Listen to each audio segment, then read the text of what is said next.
Profound honor to address the United Nations General Assembly, 75 years after the end of World War II and the founding of the United Nations. We are once again engaged in a great global struggle. We have waged a fierce battle against the invisible enemy, the China virus, which has claimed countless lives in 188 countries. In the United States, we launched the most aggressive mobilization since the Second World War. We rapidly produced a record supply of ventilators, creating a surplus that allowed us to share them with friends and partners all around the globe. We pioneered life-saving treatments, reducing our fatality rate 85% since April. Thanks to our efforts, 3 vaccines are in the final stage of clinical trials. We are mass producing them in advance so they can be delivered immediately upon arrival. We will distribute a vaccine. We will defeat the virus. We will end the pandemic, and we will enter a new era of unprecedented prosperity, cooperation, and peace. As we pursue this bright future, we must hold accountable the nation which unleashed this plague onto the world, China.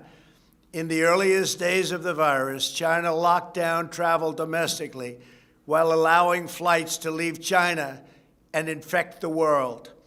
China condemned my travel ban on their country, even as they canceled domestic flights and locked citizens in their homes. The Chinese government and the World Health Organization, which is virtually controlled by China, falsely declared that there was no evidence of human-to-human transmission. Later, they falsely said people without symptoms would not spread the disease.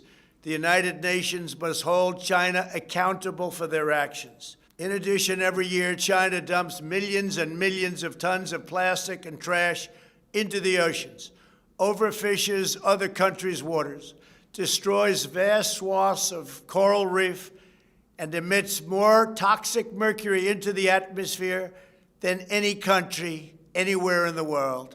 China's carbon emissions are nearly twice what the U.S. has, and it's rising fast. By contrast, after I withdrew from the one-sided Paris Climate Accord, last year America reduced its carbon emissions by more than any country in the agreement. Those who attack America's exceptional environmental record while ignoring China's rampant pollution are not interested in the environment. They only want to punish America, and I will not stand for it. If the United Nations is to be an effective organization, it must focus on the real problems of the world. This includes terrorism, the oppression of women, forced labor, drug trafficking, human and sex trafficking, religious persecution, and the ethnic cleansing of religious minorities. America will always be a leader in human rights. My administration is advancing religious liberty, opportunity for women, the decriminalization of homosexuality, combating human trafficking, and protecting unborn children. We also know that American prosperity is the bedrock of freedom and security all over the world. In 3 short years, we built the greatest economy in history, and we are quickly doing it again. Our military has increased substantially in size. We spent $2.5 trillion over the last 4 years on our military. We have the most powerful military anywhere in the world, and it's not even close. We stood up to decades of China's trade abuses. We revitalized the NATO alliance, where other countries are now paying a much more fair share. We forged historic partnerships with Mexico, Guatemala, Honduras, and El Salvador to stop human smuggling.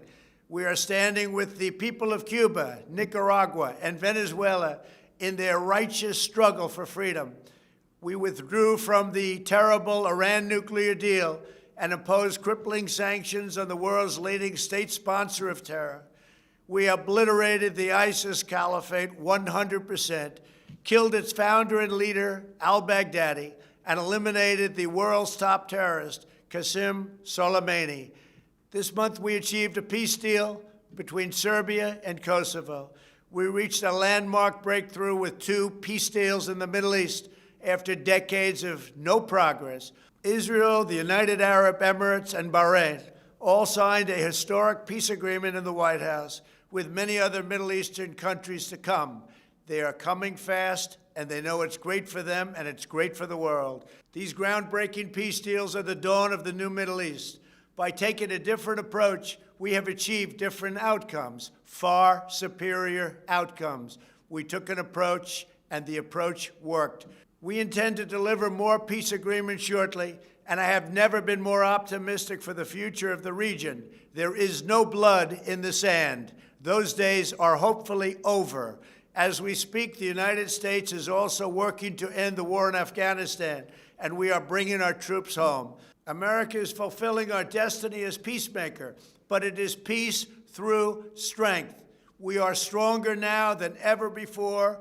Our weapons are at an advanced level like we've never had before, like, frankly, we've never even thought of having before.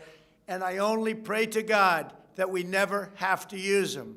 For decades, the same tired voices proposed the same failed solutions, pursuing global ambitions at the expense of their own people.